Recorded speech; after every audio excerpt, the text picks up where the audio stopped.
총선이 45일 앞으로 다가왔습니다. 비명계 속가내기 내홍이 이어지는 더불어민주당은 오늘 추가 공천심사 결과를 내놓습니다. 또 국민의힘도 수도권 등 19개 지역구에 대한 1차 경선 결과를 발표합니다. 국회 취재기자 연결합니다. 임성재 기자. 네, 국회입니다. 네, 먼저 민주당 공천심사 일정 정리해 주시죠.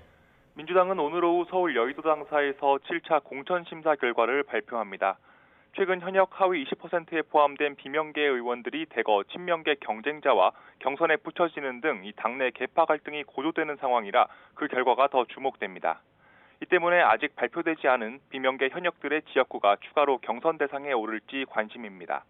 민주당 공천관리위원회 관계자는 YTN과 통화에서 이전과 비슷한 규모로 공천심사 지역을 발표할 예정이라고 밝혔습니다. 하지만 현역 의원 컷오프나 추가 전략지역구 지정 요청 등은 포함되지 않을 거라고 설명했습니다. 가장 큰 뇌관으로 꼽히는 임종석 전 대통령 비서실장에 대한 결과는 오늘은 아니지만 이르면 내일 나올 가능성이 있습니다. 앞서 안규백 전략공천관리위원장은 라디오 인터뷰 등에서 서울 중성동갑에 출사표를 던진 임 전 실장이 다른 곳에 출마해야 한다는 취지로 언급하기도 했는데요. 이 임 전 실장에 대한 공천 여부는 결과에 따라 당내 계파 갈등에 기름을 부을 수 있어 이 긴장감이 고조되는 분위기입니다. 오늘 저녁쯤에는 민주당 비공개 최고위도 있을 예정입니다.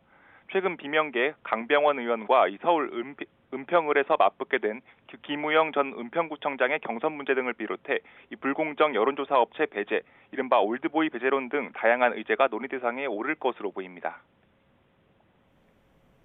네, 국민의힘도 첫 경선 결과를 발표하죠. 이 지역구 첫 현역 의원에 대한 공천 배제가 이루어질지 관심인데 어떻습니까? 전국 253개 지역구 가운데 이 70% 이상 지역구의 공천심사를 마무리한 국민의힘이 이 경선 결과를 처음으로 공개합니다. 당 공천관리위원회는 오늘 오후 서울 여의도 당사에서 서울과 인천, 경기 등 모두 19개 지역구의 경선 결과를 발표합니다. 전현직 의원 간 혹은 대통령실 출신 인사가 포함된 경선 대진표가 눈길을 끄는데요. 특히 서울 양천구 갑에서는 조수진 의원과 정미경 전 의원, 영입 인재인 구자룡 비대위원이 3자 경선을 벌입니다. 김영우 전 의원과 여명 전 대통령실 행정관은 서울 동대문구 갑에서, 이종배 의원과 이동석 전 대통령실 행정관은 충북 충주시에서 맞붙습니다. 충북 제천시 단양군의 엄태영 의원과 최지우 전 행정관도 마찬가지입니다.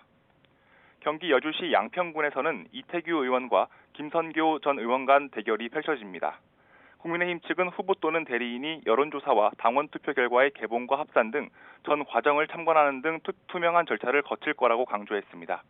이후 내일부터 이틀 동안은 모두 25개 지역구를 대상으로 2차 경선을 진행하고 오는 28일 결과를 발표합니다. 지금까지 국회에서 전해드렸습니다.